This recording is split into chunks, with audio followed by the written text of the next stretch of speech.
Let's call to order this June 15th meeting of the Board of Trustees of the Public Defender Service Corporation.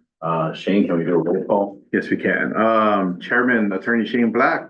Here. Vice Chair Attorney Jeff Moots. I believe he's off island and won't be attending. Dr. Ricky Hernandez. Present. Attorney Janet King. I don't see her. Ken, she's not online right now. No. Okay. Member Donna Munoz-Kanata. I'm here. Good morning or afternoon. Member Jojo Perry. Here. And that completes, as it stands, we have a vacancy for the last member. Right. Oh, it seems we do have a quorum today. Yes, that's correct. We do have one. Okay. And we did get all the notices out this time? Yes, we did. And then some. Okay. Does Attorney King know, you know how we don't have the same dates all the time? Is there any way she's getting the message when the next? Well, meeting? when we do send out our request for I guess confirmation, she saw. we haven't gotten responses from Attorney King for at least how many meetings back? Three or four. Yeah, so, but if you want, Chair, we can, after this meeting, we'll go ahead and try and reach out to her. Is it because of this form, maybe? You know, we're not exactly sure, but we can try and find out. Yeah. Okay, well, the first item is approval of minutes from April 21st, but we're going a bit back. So we will prepare subject to any technical corrections. Okay, do we have a, Second, okay, we have a second, all in favor? Aye, aye. okay. Okay, we approved the minutes, let's move on to the next thing, old business. Continued discussion on supervising attorney differential. Okay, do we have more to present on that? I mean, we briefly discussed at the last hearing, Yeah. and on page 8 is I guess, an outline of the proposals. I know that our deputy John wasn't here at the last board meeting, and I know that this would directly benefit his division, so I'm sure he'll have something he'd like to say. Shane did provide some statutory authority, right, for the Yes, I believe there was some question about consistency with statute. So what I did is I provided excerpts from 4 GCA, 6 GCA, and 12 GCA. It goes forward in 6302. It does give specific authorization for the board to put forth policies, right? As far as compensation is concerned. 6302C states the Board of Trustees of the Public Defender Service Corporation shall establish appropriate policies and procedures for implementing the provisions of this article for the respective jurisdictions.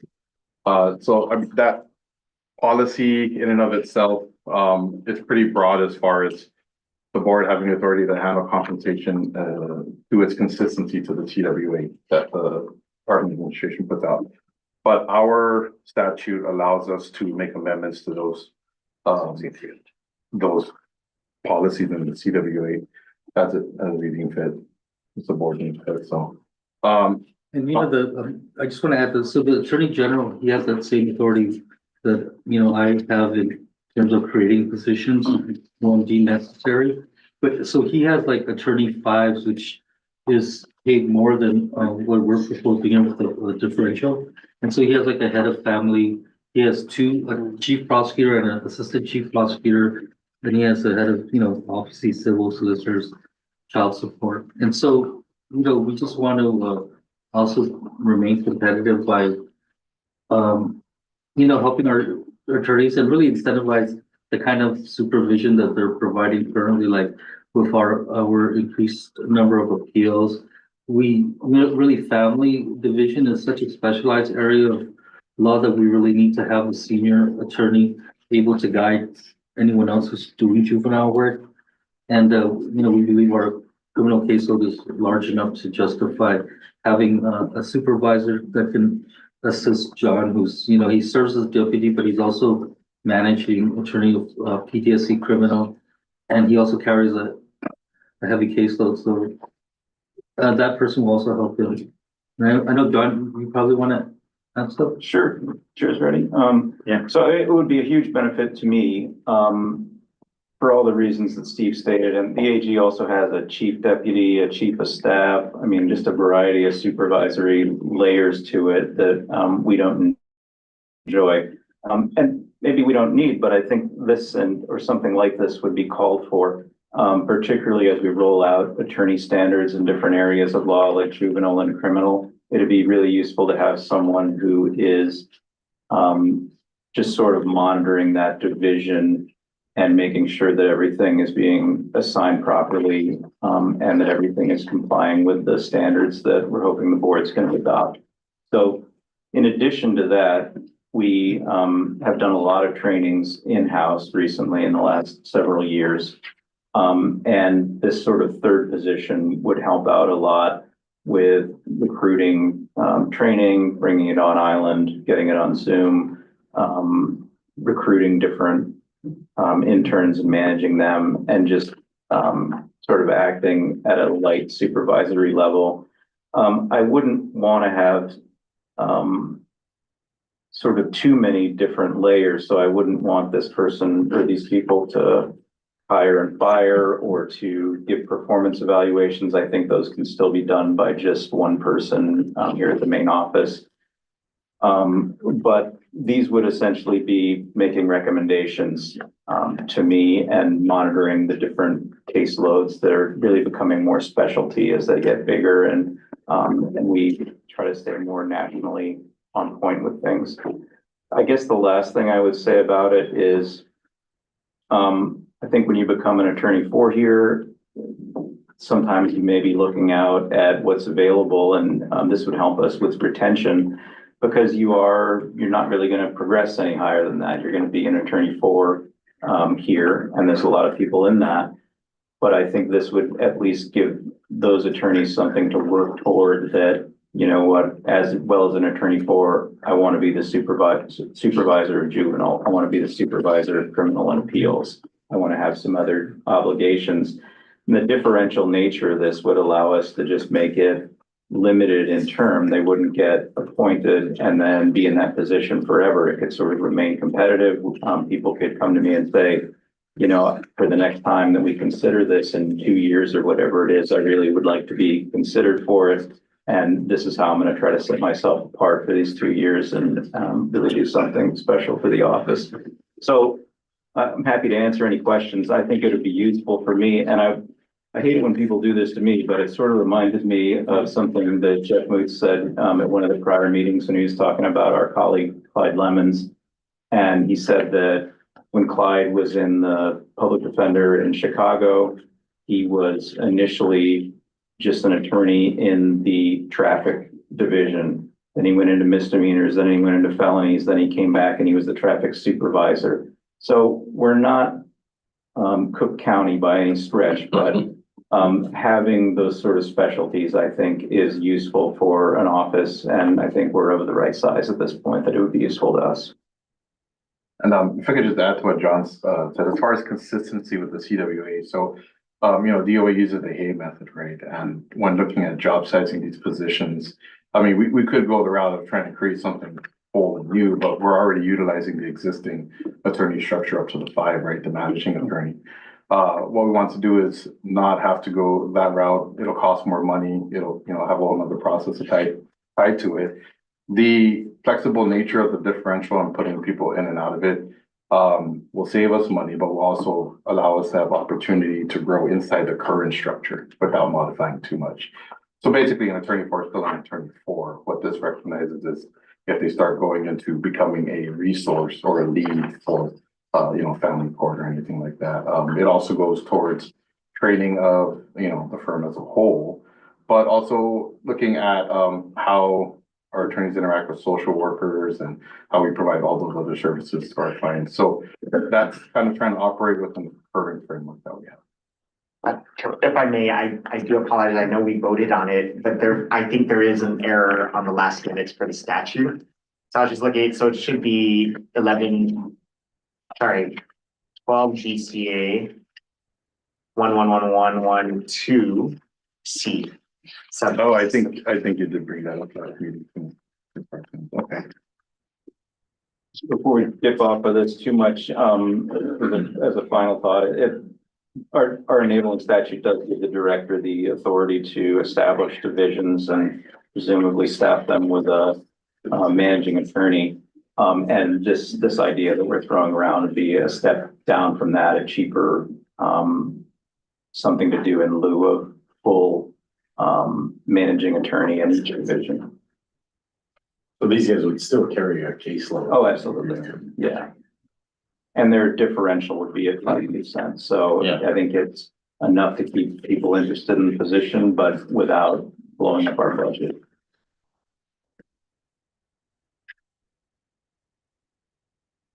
And then, Shane, sorry if I may, I know in the beginning, there, the exception, I guess, for C, that 1112C was, what was that again? I do apologize. In the beginning, when you were discussing that the PwC, PS, Public Service Defender Corporation has that authority. Oh, authority for the policy? Yeah. Okay, yeah, that's 6302C. That just states the Director of Administration and Judicial Council and the Board of Trustees for PDSC shall establish appropriate policies and procedures for implementing the provisions of the article, which are the administration of the rules and personnel. Okay. Yeah. And that one's not in conflict with this statutory. This says notwithstanding any other provisional law, but. Oh, you're talking about 11112. Yeah. C. See, it does end up unless modified by the board pursuant to 6302. And that was the last April minutes is the one I brought up, just Right. wasn't sure there, I just didn't want any conflict with the authorities and statutory authorities versus what we're trying to do here with the Right. with that one. Right. But do you see any? Not that Yeah, I don't see any. I mean, if there's anything in length that you want to go through as far as the CWA, we can. I mean, it's a big omnibus. It is, I think April, I remember I had to leave early, Right. so I wasn't sure what the discussion was after that. But I just wanted to raise that up just in case there was a conflict, because I just wanted to make sure we're just in compliance with the statute. Yeah, I don't see any conflict in particular. CWA was not designed to accommodate what PDSC does, outside of having an attorney pay scale in that. So I'm seeing 6302C as giving the board the flexibility to have additional policies to administer what's in the CWA. And previously our board, exercised this when they amended or adopted, right, what the CWA had proposed. I believe our scale was slightly different than the CWA, slightly higher. So in that and that's what we get paid on now. Okay. And we have the appropriations for it too, right? For this, yes, when looking at, without pegging any individual right now, 5% of even your highest top 3 attorney force is, yeah, we have an appropriation to cover it, especially because we're getting towards the fiscal year. But even on an annual basis, it's small. A few questions. Yeah. Mr. Chair. Yeah, I was, no, I appreciate the creativity here, because I know that 4 to 5 is, there's nothing in between. And this being a little bit more flexible for each of the divisions that may be able to use it.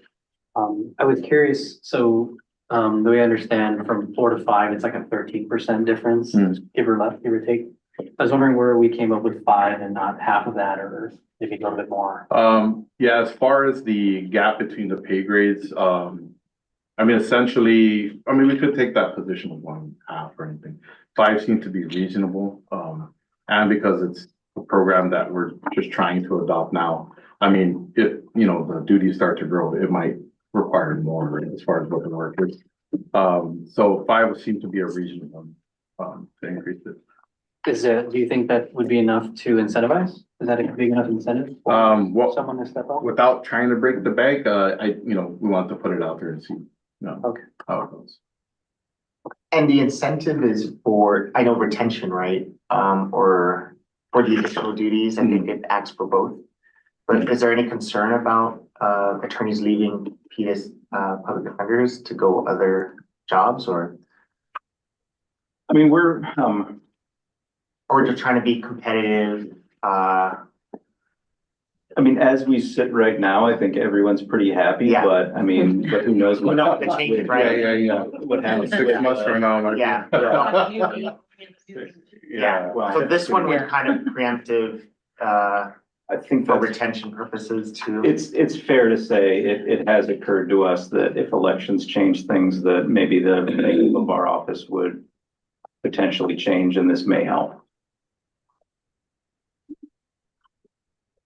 Do you have anything, Donna? No, I wanted to say, should we motion to call for the vote? Sure, if you have nothing, then, I don't have any more questions. I don't mind motioning. Okay, we have a second, there's a second, all in favor? Aye. Okay, motion passes. Okay, on to new business, reports and statistics. Who we have to present this time? I think we provided stats, but we wanted to go ahead and let the divisions talk through it. I know Okay, when we first discussed, we had some information on it, but yeah, we what do we have first? Steve? You can do the financials first, or? Oh, did the financial? Oh, okay, so unfortunately, Goody is not able to be with us. We did have these financials in the last board packet. He did include, I asked him to give us some bullet points on our financial condition. Let me just get to it real quick. So on page 24 of the board packet, on our combined statement of revenues, expenditures, and by object class, he had some fiscal notes. I'll go ahead and read them out. This was his assessment of our financials. The corporation is financially stable with strong cash reserves. Fund balances remain positive across all divisions, with PD carrying the largest beginning fund balance of 2.2 million, with COC carrying 401 from unspent first quarter of FY 2025 from the general fund. Personnel costs remain the largest expenditure, consistent with mission-driven operations. Federal funding continues to support CLC and the EJC effectively. Lab contractual costs should continue to be monitored due to the we're anticipating a bulk of billing coming in towards the end of the year, so we're monitoring that to make sure you know. But we definitely have more money than we paid out, right? So if I were Correct. I wouldn't really worry about not getting paid, so they really Right. turn in their billings. Right. Some people are turning in billings from October. So we're trying to pressure them to like turn it in. Yeah, and just in the past 2 weeks, I mean, I've seen so many invoices pushed out from PAP, and it's daily. So, I mean, it's constant now. Yeah, we probably have over 600 invoices. Yeah, easy. So it's pretty constant. I think the message is getting out that it gets processed, so. yeah, But, yeah, that's the breakdown for the financials. You know, I did want to ask on the financial part, Goody's been providing what he would normally determine our, you know, financial statements, but if there's anything specific that you want to hone in on, he asked me to just let you guys know that you can request it and he'll work on whatever needs to be done. But yeah, that's it for the financials. You did a good job. Yeah, you know, he kind of eats this stuff for breakfast. So. I know, I'm gonna say. yeah, I'm relying on you. Same side, like Ricky, Ricky. Yeah, Ricky. They did good, we're all good. What are your thoughts? No pressure, but Come a long way. From Excel spreadsheet. Seriously, you guys are spoiled. Yeah, this is good. All right, I think we got what we need for finances, unless anybody has any questions. I mean, I'll just add, I know I spoke to you and Goody about, just kind of trying to make sure that any reserve funds that we have Mhm. are kind of maximized. right, Yeah. right. So, but still remain liquid. Correct. And then we're making pretty good pace as far as current year budget, maximizing anything. So Okay, Yeah, I mean, I think we're on track, right, to spend over for our target. Yeah, the budget. We are on track. Okay, let's move on to our case statistics here. And hear from the division heads. I think it's Steve. Who gets to go first, Steve? You want to go start? I mean, I'm just really impressed with, can you go to page 26? Oh. There you go. I mean, if you look at the open cases, year to date, right, it was as of May 20, PDSC criminal open 976. And so if you look at prior years, 736 in FY 2025, 722. So those are all year up October 1 till May 20 for those respective years. So it appears that, you know, we're picking up a lot more cases than prior years. I'm pretty sure APD has that soon. It looks like a lot of it is in the juvenile review. 89 juvenile delinquency filed.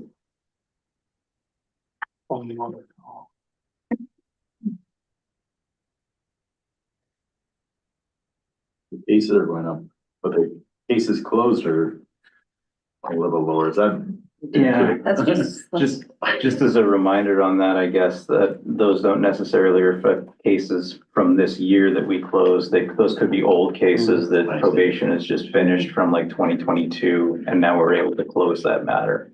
Yeah. So it doesn't necessarily match up with open to closed. So we're still having problems then trying to resolve things with the AG's office. Well, Just so I can see the trend here, I mean, we hovered at 700 for the last couple of years and then it shot up in 2026. That's I guess the relationship between the AGs opening up new cases is we're tied to that, right?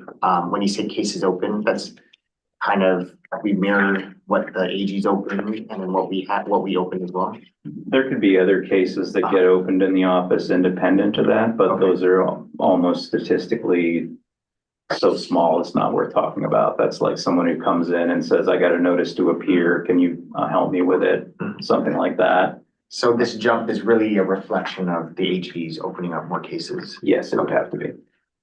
That's a poor difference. I can go on. Okay. It's kind of the same as public defender. Our cases opening from, well, we went back to 2019. We had 391 and so far in 2025, we opened 530.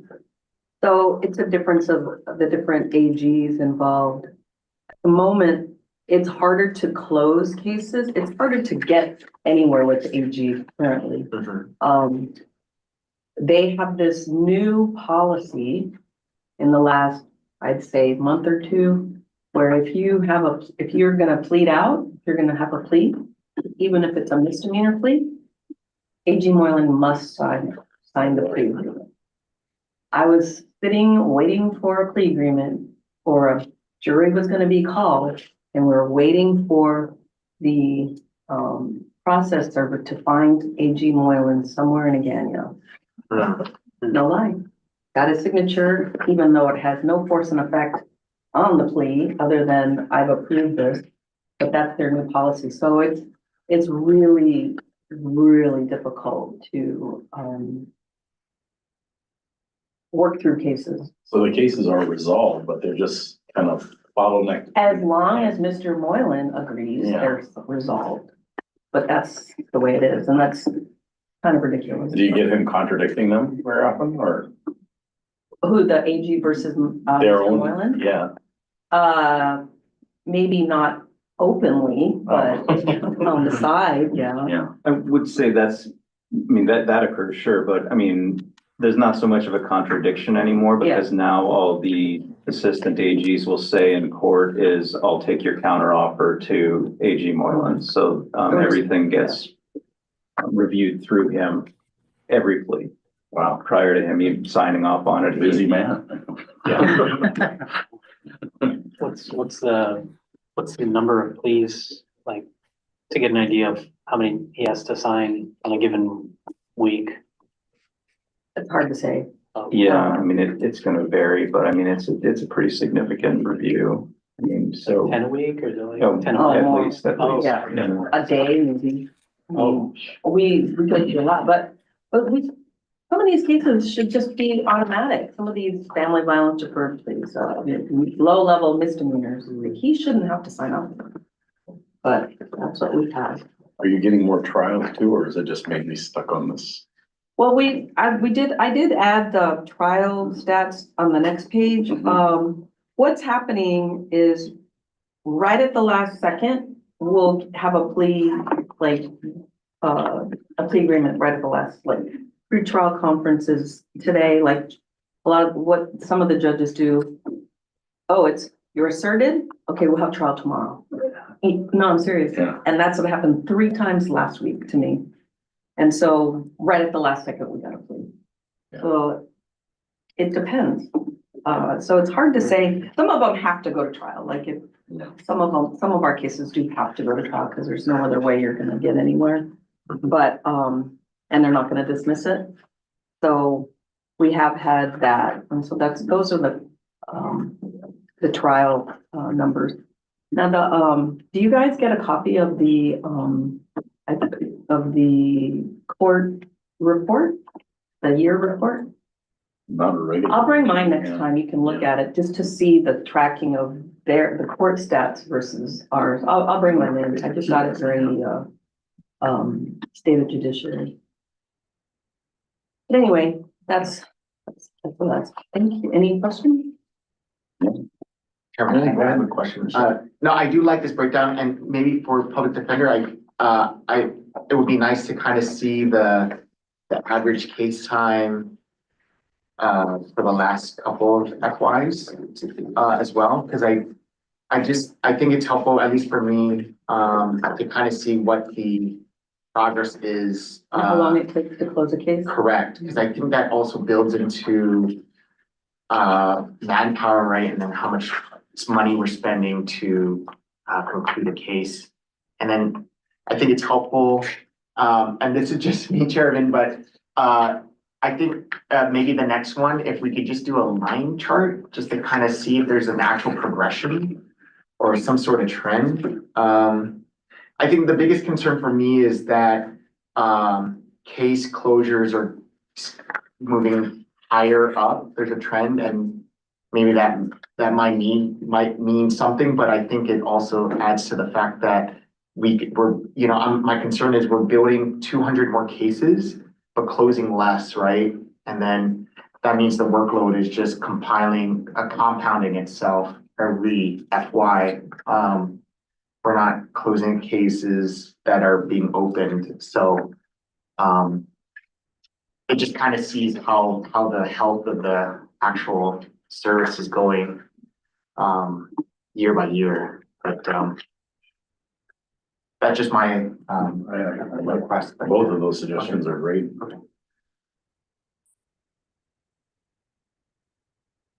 Anything else from anybody for the alternate public defender? No, okay, let's, who's next? Civil law? So you can see our stats, as we continue to fix our case management to capture, more accurate stat counts. Because I know I have 2 people working on that along with Ken, but we're just trying to revamp our case management so we can capture the right, types of cases for handling, because there's 2 different kinds of guardianship cases. Now we have the guardianship over over minors, and we also have the court appointed adults. So we want to really make sure that our stats is accurately reflecting what we do. But as you can see, we had a really high jump in our elder justice. We actually had 124 cases just this month alone. We did several outreaches, mobile clinics, outside of the office, which is why our numbers, appear to be higher this month as we were outside doing, actual casework in the field. So there's some programs, so I was just at a meeting or a proclamation. So I know that the Lieutenant Governor spoke to me. He's gonna look at us handling probate matters and what it's gonna cost to increase in our budget to pay for the notices. This is for those that got rejected by 3 and referred to our office for assistance where they can't afford an attorney. So it'd just be the statutory requirements under Guam law that allows us to handle it, but he wants us to we gave him a projected amount per case, 1,500, because it's 480 for one notice to be published, needs to be published 3 times. So he kind of knows the figures at 1,500 per case, because he's concerned about the homes that are like, just not dilapidating and not being addressed. And so this is an area he just spoke to me about just right before I came to this meeting. So, I'll talk more to him about that and, probably include it either in the budget if we can, or, maybe in the future, or he's looking at grants right now that can assist us in that. So that's what he's gonna do. And that's one of the programs I have here that is still pending and working. So you'll see the different programs we're trying to work on, that show pending on the stats and no numbers, because those are future programs that we're trying to, like our pro se litigant form bank. Eventually, we want to get up also like assistance to the veterans. And then I'm looking at an alternative dispute resolution program, but those are programs where we're just right now, just it's in our pending list to do like our projected goals, Right. To get to, but our stats pretty much, are either stable or have gone up. We're doing more mobile clinics. We're partnering with other agencies that handle indigent individuals. So we're actually partnering with them and doing mobile clinics outside the office, and having them access services. We want to increase the access to service for those that can't even get to our office. And that's about it. If there's anything else, you want us to include in these stats, let me know. But I think we also show we added our mobile clinic. You can see we have about 165 that were served through mobile clinics. It's interesting that the impetus for the probate is the old dilapidated homes, because the 1,500 is good to open and close a probate, but then if you get stuck on some home and you've got to sell it in the middle of probate, then you've got to do notices for that and all kinds of other stuff. So you may need to bake more into it than just that. Yeah, what on the stats you did 2, but, I guess the request is to expand it or. Yeah, well, the ones we did were under elder, EJC. Those were just simple. I think it was, where they just everyone's consenting and they just needed to transition the name because it's, sitting in the deceased person's name. But we're looking at, and they actually ended up paying the cost of some of the things and getting it back they're gonna try to retrieve it back from the probate case. The cost that they expended for the notice and postings, but that was out of pocket through them. Yeah, I agree with the chair. I think it potentially would increase the cost. Correct. And we do too. I mean, Steve and I talked about it. It was something we talked about, and that was the one thing I told him is the issue might be the cost of publication, because it's really high. It's like 480 every time for the smallest, right? Yeah, and they're doing a lot, with the transfer upon death deed, they'll take care of current property, but there are a lot of people who like won't be able to avail themselves of like that 6 and 6 program. Yeah. Because of properties under their grandparents or their parents' name, so they Deceased need like a probate started so that someone could be appointed administrator and apply for those kind of like assistance, but I don't know, the time frame is so short. It's short now. Yeah, the money's already For that fixed July. instance, you Yeah, have it's to- gonna end by July. I think. But hope So that's the problem. Yeah, they can't even access FEMA when FEMA's available. And that's an opportunity to fix the house, right? And bring the market value up, but they can't even access any of that stuff. for the next typhoon. Yeah, right. Just hope that it's not that bad. But yeah, we'll look at the cost. I mean, that's something, again, it's always gonna be the issue, right? But it really does say consensual, so which is why I'm trying to also develop a pre-filing mediation program for many of the stuff that we do, not just probate, but it'll be for other civil areas where they can't afford an attorney and they can't come to an agreement that, hopefully mediation will be able to help. But those are gonna be costs that we might need to look at after I talk to the attorneys that handle mediation. Yeah, what's really impressive, they have 78 home and hospital visits, so that's really, a great service. Yeah, that was one of the numbers we had to fix. I think what happened was our case management when it's entered as a bed bound, it wasn't picking up a home. So that number was kind of not showing previously, so we fixed that already. We're still working with IT to get our case management fixed and enter like the right categories. Anybody else have any questions? For Celeste? No. When's the push, I think, to probate? I guess it'll be in discussion. The statute's been in place ever since, but, you know, we're in discussion. Hopefully there's grants. You know, because there's other areas that require funding, like paternity. When we establish paternity, luckily we have other means of addressing it, but sometimes the court wants a DNA test done.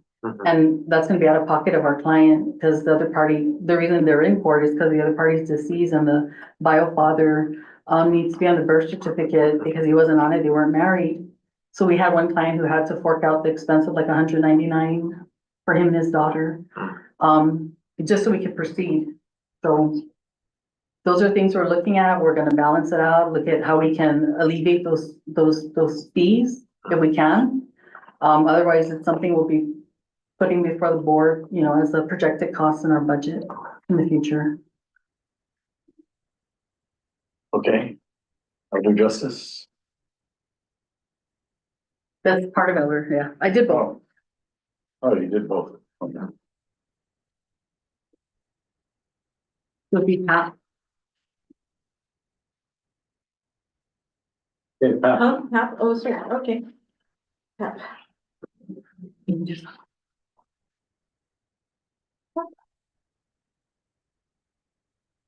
Okay, so these are our numbers for.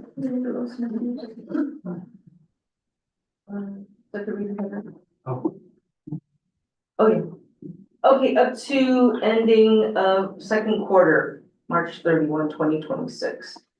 And we have felonies so far, 111, misdemeanors 20, juvenile delinquents 20, juvenile pens 80, appeals at 16. The fiscal year total is 247 and the calendar year total is 118.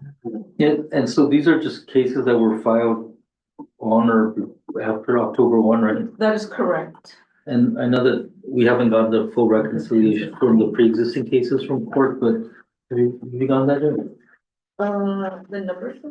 Yeah, like an outstanding. I just received it recently, but I noticed some errors, so they're fixing that and then resending it to me, but these are just the stat numbers. And, Cap currently has a total of 22 attorneys. The amounts that's paid out as of June 10 is 310,000 for attorneys, 3,500 for investigations, and 9,800 for experts.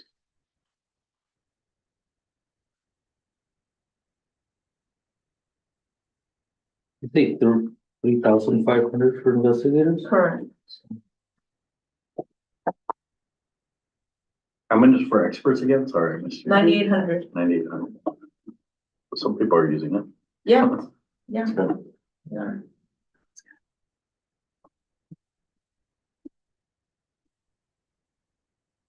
And, you know, so there was a request to, try to get paralegal flat rate fees, approved. And so we basically pointed out that the law prohibits flat rate fees. And so we just asked them to itemize the work of the paralegal.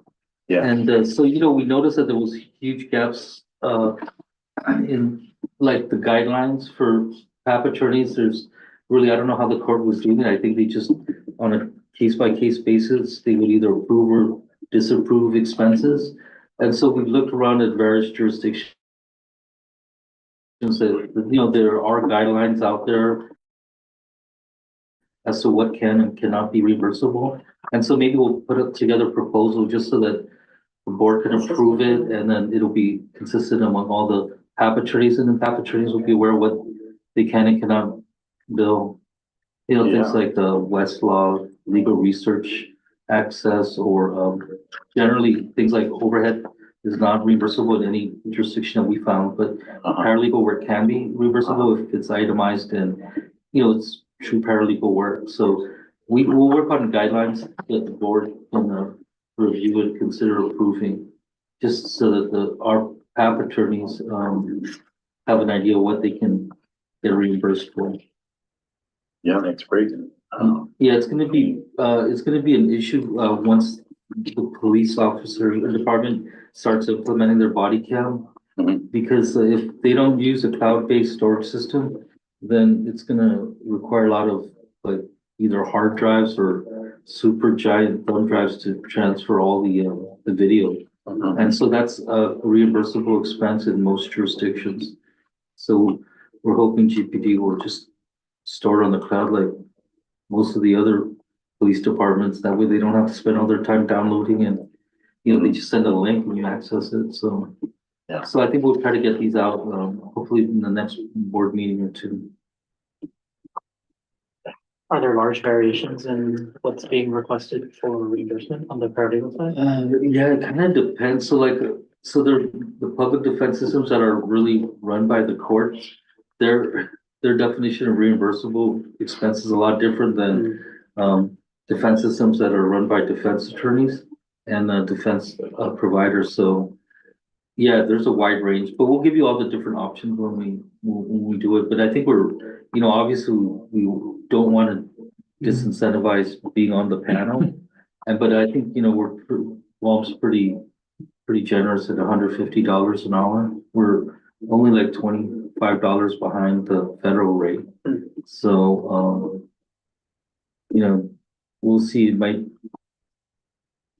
cause a push to raise the rates once the private attorney, the private attorney panel members, they haven't really been pushing for it, but at some point they're gonna want to come before this board and seek an increase. Yeah, right. Oh, no, I was just gonna ask, are there multiple PAP practitioners that are requesting paralegal reimbursement, or is it mostly just sort of one or two? One. Just one, okay. So maybe some transparency for that person, like. Yeah, I mean, we don't want to discourage the use of paralegals because they actually Yeah. saves money, right? Instead of an attorney billing $150 Exactly. an hour writing a simple motion, Yeah. a paralegal could do it for $45 an hour. Yeah, But there still needs to be an accounting of time. yeah, of course. Yeah. And if other attorneys knew too, they might incorporate that into their. That's billing true. too, Yeah. so, That's true. Okay. Oh, yeah, no, just on a bigger picture, in my discussions with Audrey on as requests start coming in and what goes into consideration for the fee, right, the $150 fee. So part of that, right, is also trying to provide PAP members enough resources, right, that they need to do what they need to do, right? Essentially trying to give as much as any public defender attorney would have, right? So in the next, I'm assuming 2 to 3 fiscal years, we may be seeing operational expenses grow depending on what we can or can't cover as far as reimbursables, right? Nothing substantial. We're not gonna have like a 4,500 square foot space for a PAP office, but something that, like Steve was saying, things like West Law and things that provide resources, right, to do the work.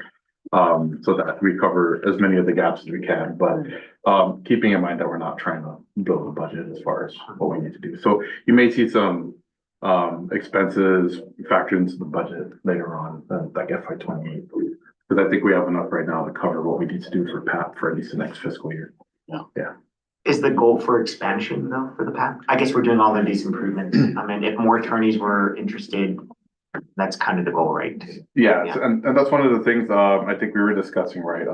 Trying to take a survey of the current panel, right? And see like, hey, we have an opportunity to provide certain things. We can't give the whole red carpet, but if there were priorities on what you would need to perform better, what would those be? And then we'd have to take it back and kind of consider the priorities and work it in, phase it in where we can.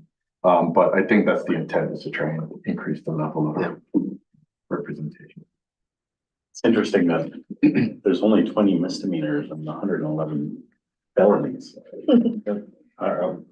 I would think it would be more misdemeanors, but maybe because you have multiple defendants and felony cases more often or something like that. I know that they charge out fewer misdemeanors, Yeah. but Oh, really? If I could do a stat on felonies that were pled out for lesser misdemeanors, and that would. Then it would yeah. change a little. Yeah, that's true. It's like things like criminal mischief to a vehicle, they're gonna charge felony every Oh, time right. right now, because they can, but also like fraudulent license plate type charges are gonna be the felony offense every time Yeah. right now. And they just played it down. I don't know. Not on the record, Carol. I mean, well, it's charged as a felony, so that's what it's gonna be. That's my hope.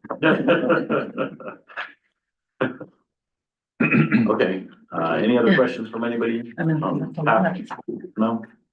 Okay, Actually, one last thing. So, we'll get I think it'll be helpful for the payout amount too next time. Yes. Yeah, on the chart. Yes, I agree, sir. That's why I did it verbally, but I agree. I'll do that next time.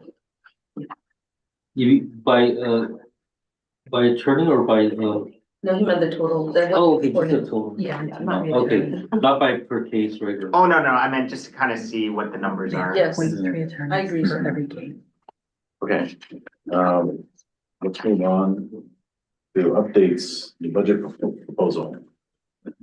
You wanna, I mean, thinking. the budget? Well, I mean, we met with OFD, they kind of, you know, It was a good meeting. We sat down with OFD, just kind of, they went through our requests, right? As far as the increases, right?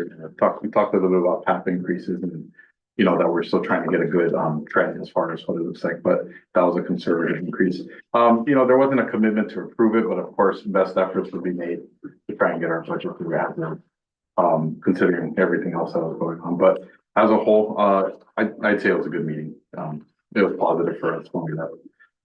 That's basically it.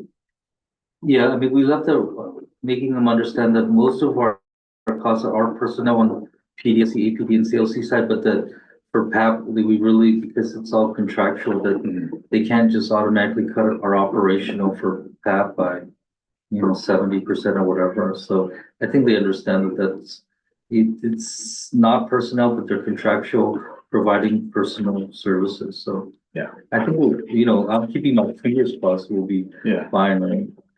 yeah, but it was a pretty positive meeting, so. Yeah, and they didn't think we need a public hearing. Oh, yeah, they basically said, yeah, we're not gonna bring it down. Really? So, I mean, that's why we felt positive about it, right? Right. Very simple. Okay, and any questions from anybody? No, okay, let's, last main item here is, discussion on the process for appointment of the executive director by the board of trustees, so. Yeah. So, We included this as an agenda item. I know early on, we, went ahead and approved the current executive director, the interim director. As far as, continuity of operations, but I think, this is a good point to at least start the discussion. I just attached a short brief on, options available to the board. For today's meeting, it was kind of just to put the topic out there.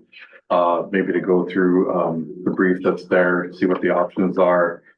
And we can continue, further discussions. As far as a deadline on when this should happen, I really think it's, up to the body as far as how we want to initiate this, but seeing that we're in the first year of our new law and our new board, we can probably sit down and discuss that further.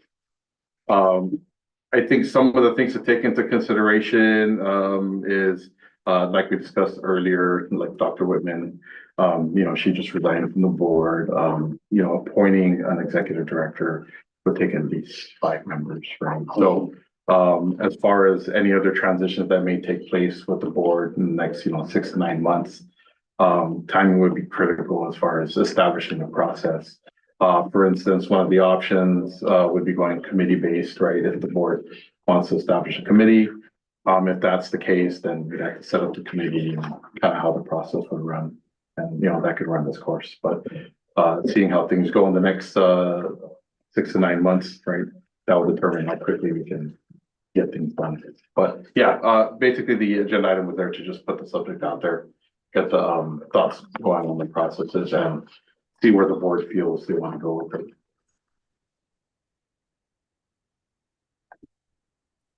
We didn't have anything in place for our bylaws on that, or As far as the, executive director? yeah, there are, as far as the sections in the bylaws, I mean, it's a general I see. appointing authority for the executive director. As far as the process itself, no. It just leaves it up to the board to appoint. Got it. So, one of the other options, of course, is heavy on the board side, right? The board just picks someone at a point, or the board in its own approval process. But in the past, I know there's been assistance as far as using some sort of merit system to put together a recruitment process for the executive. But yeah, it's just a guide. I'm sure we can go into like specific questions or items either today or subsequent meetings. That we can carry it forward on old business until a decision is made on how we want to proceed.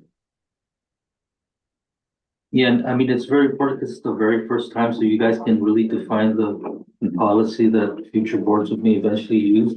But if you want to find out how the prior boards decided it, like, we could provide that too. Yeah, because it's one of the things that I looked at with HR prior to the meeting, right? It's how the previous process went, and it was a recruiting process. A panel committee was put together to run the whole process. So, it's just be determining things like, do we want to work things in-house? Are we looking for external partners to help us? Things like that. But depending on which process we choose, then we can prescribe what happens, what roles people play, and things like that. But the ultimate decision, of course, will lie with the board.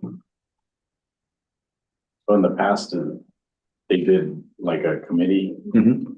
That's how, Yeah. on every time it's the same.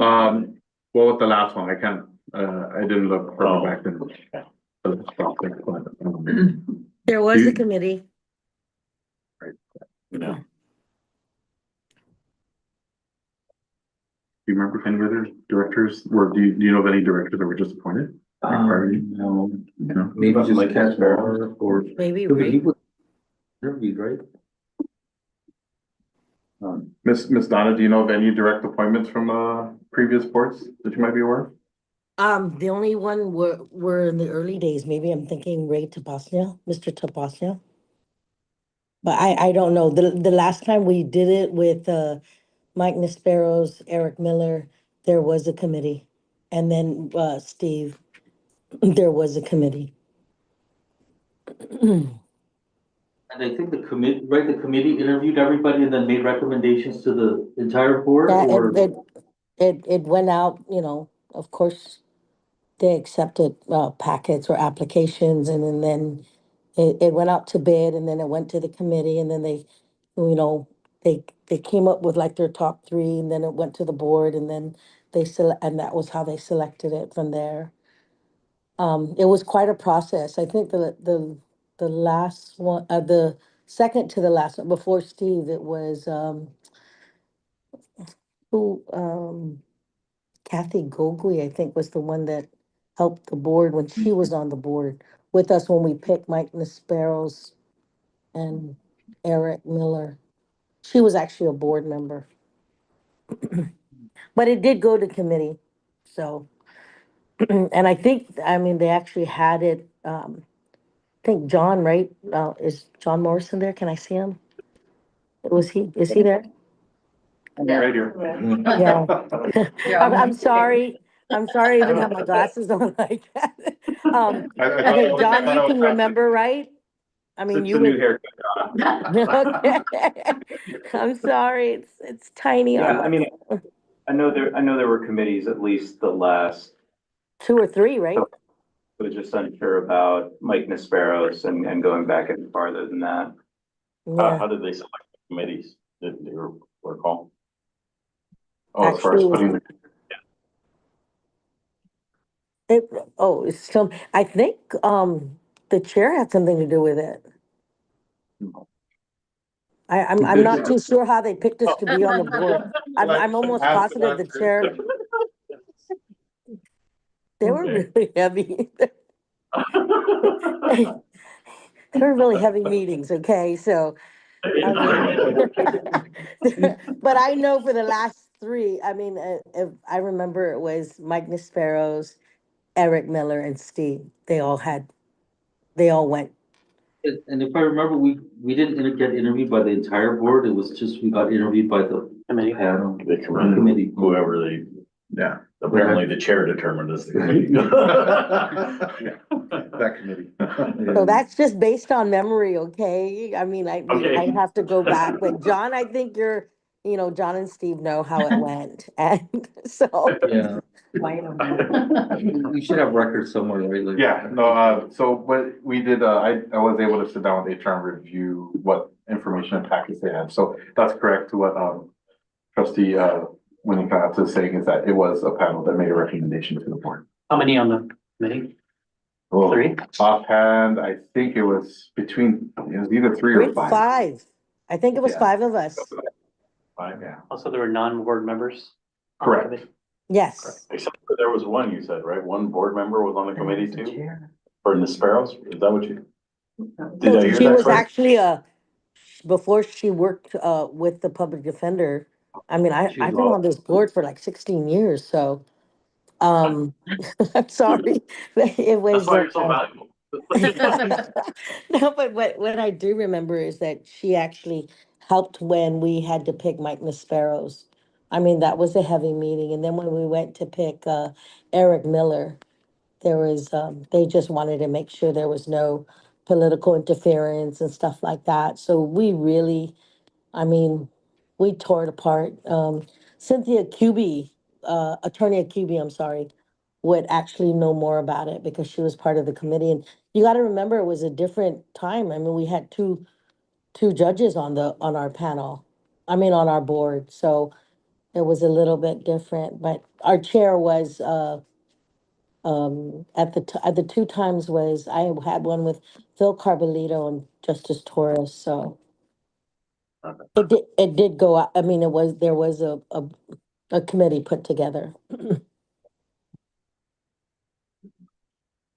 Hello. Maybe when we Did I get lose further you? down the, No, we hear you. I'll try to get the names of the people who were on the panel. Okay. That in the committee. Okay. So at least you have a reference. Okay. But By I think- next meeting, right, we'll have more info on this?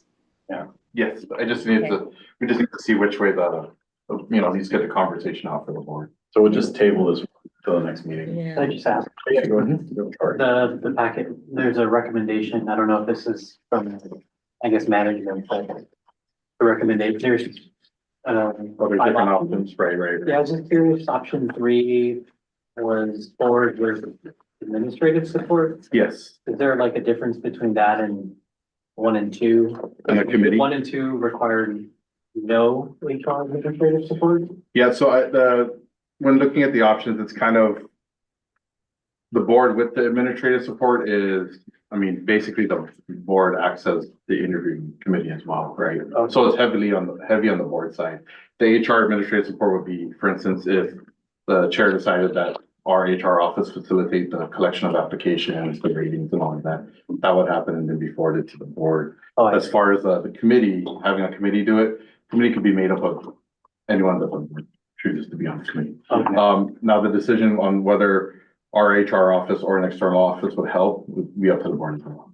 Okay. Yeah, so just allowing options on either, but either way, I've already spoken to our HR team. I said, based on what the board decides, we may have some sort of role in the process, whether it Yeah. be creating announcements, fielding applications, Okay. and then either submitting it straight to the committee for evaluation or having some part in that.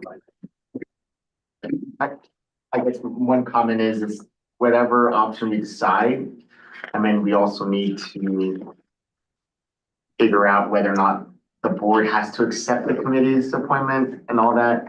Right. Yeah, in the I mean, consideration, like yeah. whichever route we go, of course, you'll have your members of the committee, their roles, and exactly what the committee is going to be giving to the board, Yeah, right? And how the board wants to act. Yeah, you're right. Ultimately, it'll be up to the board. If the committee says, oh, this is ranked 1, 2, and 3, do we have to go with 1, or can we consider 2? well, just by our bylaws too, Yeah. I mean, yeah.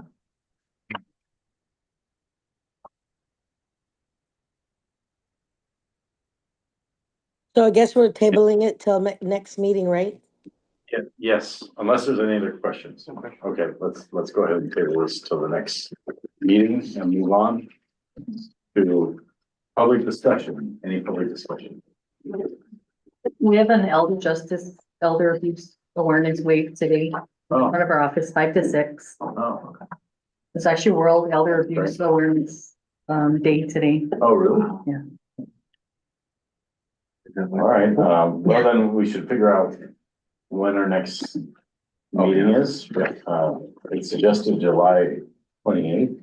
Does that work for everybody here? I'm Hey, good with that. Shane, before you go Yes. into the next meeting, just to give everybody a heads up, there is please be mindful about, there might be a pending storm. Yeah, I just got it from, the, the weather, Landon Eitlid. I mean, I just got a notice on it. Just everybody heads up. Landon told you? When is that supposed to It's hit? supposed to be sometime later this week. Hang on, let me get back to Later, you. I heard Friday, Friday, yeah, looks like. but it's still very And up in the air. Yeah. You know where it is? Hang on, let me just go to Like in the clouds. Like literally. Friday, right? Somebody, it's just a watch, but it is, Well, the other shit, I know. like typing up. Okay, for sure. Super hot, no wind. Well- sorry, my data's so slow here. Just heads up, that's all. Anyway, Thinking. so I think we can figure out what date is the 28th. I actually, the whole month of July, I won't be able. You won't be able to go, okay. Well, there's a strong possibility I can log in to Zoom, but I can't guarantee it, but. You're good. Donna, I'm good how are you? I'm good for July. July. I'm good for July. Okay, That, we're Well, keeping hopefully- July 28th, right? Either Yeah, Zoom that- or in Yeah. person? Okay, I'm good. hopefully Jeff will be, back in business in case you can't come. So, And then we can find out from Attorney King too. Right, we'll reach out Yeah. to Attorney King. And see what her status is. especially with Christiana now. Yeah, we're very down. We're kind of tight Yeah, now. we sent a letter out today asking. Okay, well, I guess I will move to adjourn. Motion to adjourn? Yeah, motion to adjourn. Do I have a second? Second. Okay, all in favor? Aye. Okay, we're adjourned. Be safe, Thank you. everyone. God bless Thank you. you. Okay, bye-bye.